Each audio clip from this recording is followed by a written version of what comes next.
Bharatiya Janata party की सांसद रीता बहुगुणा जोशी के बेटे मयंक जोशी आज समाजवादी पार्टी में शामिल हो गए। वहीं आजमगढ़ में सपा प्रमुख अखिलेश यादव ने जनसभा को संबोधित करते हुए मुख्यमंत्री योगी पर निशाना साधा। समाजवादी पार्टी अखिलेश यादव आजमगढ़ में कुछ दिन पहले समाजवादी पार्टी नेता अखिलेश यादव से महज शिष्टाचार मुलाकात करने वाले मयंक जोशी आज महज शिष्टाचार व सपा के चुनावी मंच पर भी नजर आए। इसका इससे ज़्यादा और कोई अर्थ नहीं निकाला जा सकता। जो लोग गर्मी निकाल रहे थे वे छठे चरणों में ही ठंडे पड़े, उनके घरों से झंडे उतार लिए गए हैं। वहीं छठे चरण में ही समाजवादी पार्टी ने छक्के छुड़ा दिए। ये बाबा मुख्यमंत्री को 6 चरणों के मतदान के बाद नींद नहीं आ रही, ऐसा अखिलेश यादव ने अपने संबोधन में कहा। और क्या कुछ कहा अखिलेश यादव ने अपने संबोधन में, आप भी सुनिए। ये हमारे बहुत बड़े नेता बहुगुणा जी को जानते होंगे, रीता बहुगुणा जी को जानते हैं आप। उसी परिवार से और सांसद जी के बेटे मयंक जोशी आज समाजवादी पार्टी में आ गए हैं। मैं इनका भी धन्यवाद और बधाई देता हूं। इनके आने से न केवल पार्टी के नेताओं का बल्कि मनोबल बढ़ने का काम करेगा। मैं इस चुनावी जनसभा में उपस्थित हमारे सभी बुजुर्ग, सभी किसान भाई और सभी नौजवान साथियों का बहुत बहुत धन्यवाद और आभार प्रकट करना चाहता हूं। मुझे तो लगता है कि गोपालपुर की विधानसभा की जनता एकदम तैयार है। यहां के लोगों ने मन बना लिया है। अब तो राय बन गई आपकी, इसलिए मैं कह सकता हूं कि इस बार जो मुझे देखने को मिल रहा है, मैं सुबह से आजमगढ़ में अतरौलिया, फूलपुर, सगड़ी विधानसभा और आज अभी गोपालपुर में आया हूं। मुझे लग रहा है कि आजमगढ़ में हर विधानसभा में मुकाबला चल रहा है कि कौन सी विधानसभा ज्यादा वोटों से जिताने का काम करेगी। ये जोश और उत्साह बता रहा है, ये जोश और उत्साह बता रहा है कि इस बार आजमगढ़ 10 में से 10 समाजवादी पार्टी को जिताने जा रहा है। और मुझे अपने नौजवानों पे भरोसा है।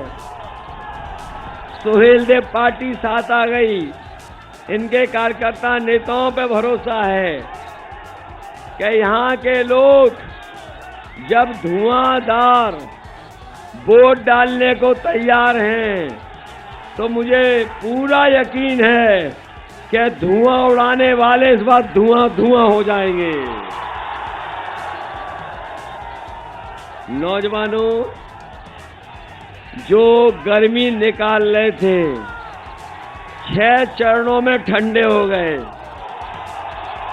बताओ उनके नेता ठंडे हो गए कि नहीं हो गए? और उनके नेताओं ने अपनी गाड़ियों से झंडे उतार लिए, घरों से झंडे उतर गए कि नहीं उतर गए? और मैं अपने नौजवानों को भरोसा दिला के जा रहा हूं, समाजवादी सरकार बनेगी तो फौज में भर्ती निकलवाने का काम समाजवादी लोग करेंगे। न केवल फौज में भर्ती बल्कि पुलिस में भी दोबारा भर्ती करने का काम समाजवादी सरकार में होगा। 11 लाख जो पद खाली हैं उन पदों को भर करके अपने नौजवानों को नौकरी और उनके भविष्य को बेहतर बनाने का काम करेंगे। बताओ बीजेपी ने बच्चों की पढ़ाई बर्बाद कर दी कि नहीं कर दी?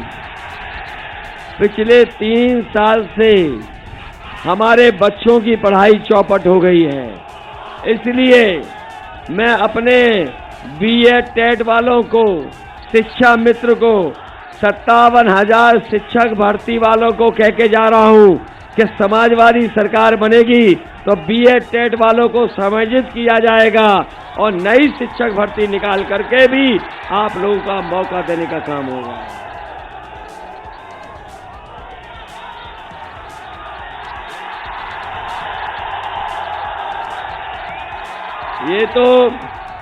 ये तो जानकारी मिल गई होगी कि छठवें चरण में ही भारतीय जनता पार्टी के छक्के उड़ा दिए गए और जब से पीले वाले समाजवादी पार्टी के साथ आ गए बीजेपी का हर पुर्जा ढीला हो गया और मुझे तो ये लगता है गोपालपुर आकर के कि जो गर्मी निकाल रहे थे गोपालपुर वाले उनकी भाप निकाल देंगे इस बार। बताओ भाप निकाल दोगे कि नहीं निकाल दोगे? ये बाबा मुख्यमंत्री जो हमें कह रहे थे कि 12 बजे सो के उठते हैं, जब से 6 चरण का चुनाव खत्म हुआ है उन्हें रात में नींद नहीं आ रही है।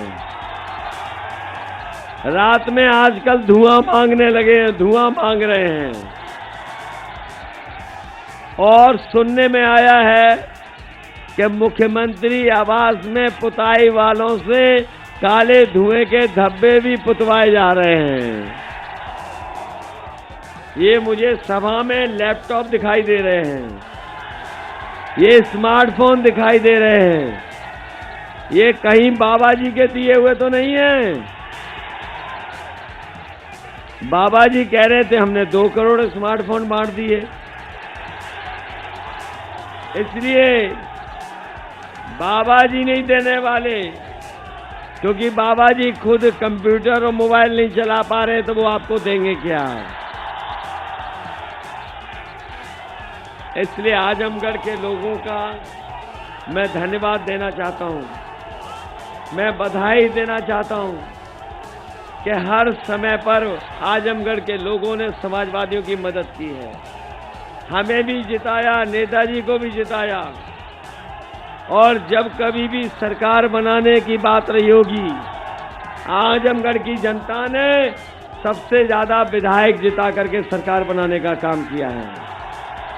इस बार भी सरकार बनाने का चुनाव है, इसलिए हम आपसे अपील करने आए हैं कि हमारे नफीस अहमद इनको अच्छे वोटों से जिताने का काम करना, ऐतिहासिक जीत दिलाना। और हम आपको भरोसा दिलाते हैं कि अभी तो केवल पूर्वांचल एक्सप्रेसवे बनी है, आने वाले समय में इसी बड़ी सड़क के किनारे हम मंडी बड़ी बना करके और अपनी मंडियों को ठीक करके अपने किसानों को उनकी फसल की सही कीमत दिलाने का काम भी समाजवादी सरकार में करेंगे। इन्होंने खाद नहीं दी, डीएपी गायब हो गई, डीजल पेट्रोल महंगा हो गया, गैस सिलेंडर महंगे हो गए। तभी आपने देखा होगा इनके प्रत्याशी जनता से माफी मांगते घूम रहे हैं। कई लोग पूरा स्टेज पे दंडवत होकर के माफी मांग रहे हैं, कुछ लोग तेल मालिश करके माफी मांग रहे हैं, कुछ लोग कान पकड़ करके उठक बैठक लगा के माफी मांग रहे हैं। लेकिन हम जानते हैं कि इस बार बीजेपी के प्रत्याशी अगर 700 बार भी कान पकड़ करके उठक बैठक लगाएंगे तब भी हमारा किसान नौजवान इन्हें माफ करने वाला नहीं है, इनको साफ करने का काम करेगा।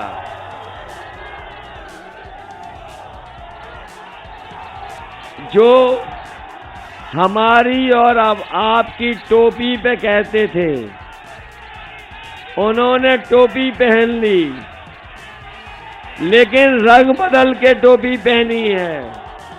इसलिए इन रंग बदलने वालों से सावधान रहोगे कि नहीं रहोगे?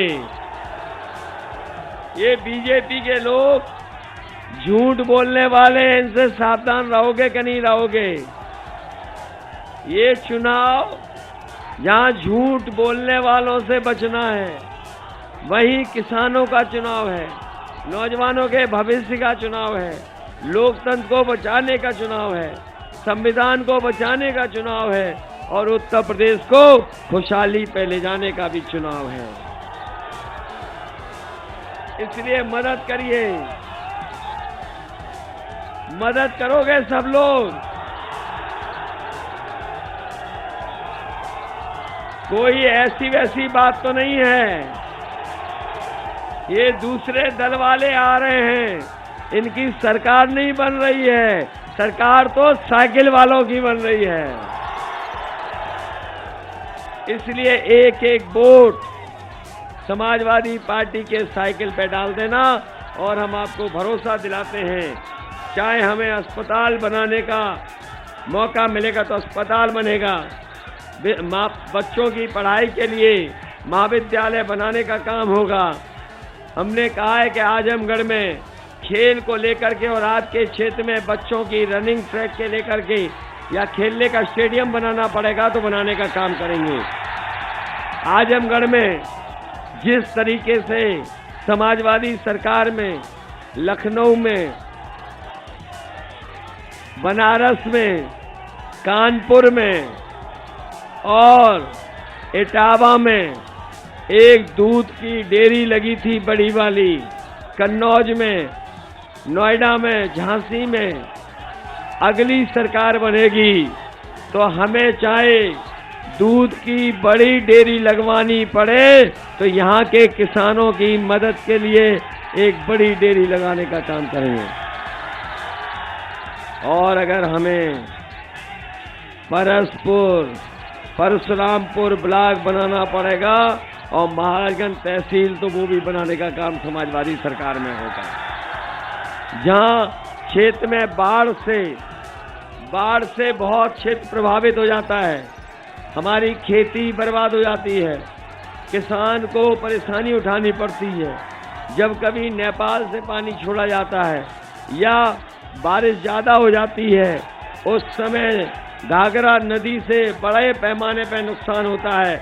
अगर हमें महुला गढ़वल बांध को बनाना पड़ेगा और अपने किसानों को, गरीबों को और बाढ़ से सुरक्षित रखने के लिए इस बाढ़ का निर्माण करने का समाजवादी सरकार में होगा। और लोहिया आवास भी अगर हमें गरीबों को देने पड़े, पहले तो 3 लाख, 3.25 लाख का देते थे, इस बार बजट बढ़ा करके 4 लाख का भी अगर लोहिया आवास देना पड़ेगा तो समाजवादी सरकार में लोहिया आवास देने का काम करेंगे। और मैं आपको भरोसा दिला के जा रहा हूं कि राशन भी ये लोग मार्च तक दे रहे थे, ये राशन आगे नहीं देंगे। इसलिए मैं अपने गरीबों को कह के जा रहा हूं, समाजवादी सरकार बनवाइए और 5 साल राशन पाइए। राशन के साथ साथ घी, सरसों का तेल और दूध का मिल्क पाउडर भी अपने गरीबों को फ्री देने का काम करेंगे। मैं बधाई देता हूं नौजवानों को, ये लैपटॉप को समझते हैं। समाजवादी सरकार बनेगी तो अच्छी पढ़ाई करने वाले नौजवानों को हम लैपटॉप देने का काम करेंगे। वहीं जाति जनगणना करा करके आबादी के हिसाब से आपको हक सम्मान दिलाने का काम भी समाजवादी सरकार में होगा। मुझे पूरा भरोसा है कि आप सब लोग मिलकर के जहाँ नफीस को जिताएंगे, वहीं आजमगढ़ में 10 की 10 सीट जिता करके हमें भी एक फिर मौका दोगे, जिससे कि हमें लखनऊ में मौका मिले और हम आजमगढ़ में विकास कराने का काम करेंगे। बताओ, लखनऊ में मौका दोगे? आपका एक एक वोट सरकार बनाएगा। सरकार बनाओगे? ये बीएड टेट वालों सरकार बनाओगे? शिक्षा मित्र वालों, ये हमारे फौज में भर्ती और पुलिस की भर्ती वाले नौजवानों और स्टेडियम बनवाने वालों नौजवानों, मदद करोगे? मैं आपको भरोसा दिला के जा रहा हूं कि आजमगढ़ में एक यूनिवर्सिटी बना करके अपने नौजवानों का भविष्य बेहतर बनाने का काम समाजवादी लोग करेंगे। बहुत बहुत धन्यवाद। श्रीमती शीला यादव जी आज जो समाजवादी पार्टी में शामिल हैं उनको बधाई देता हूं।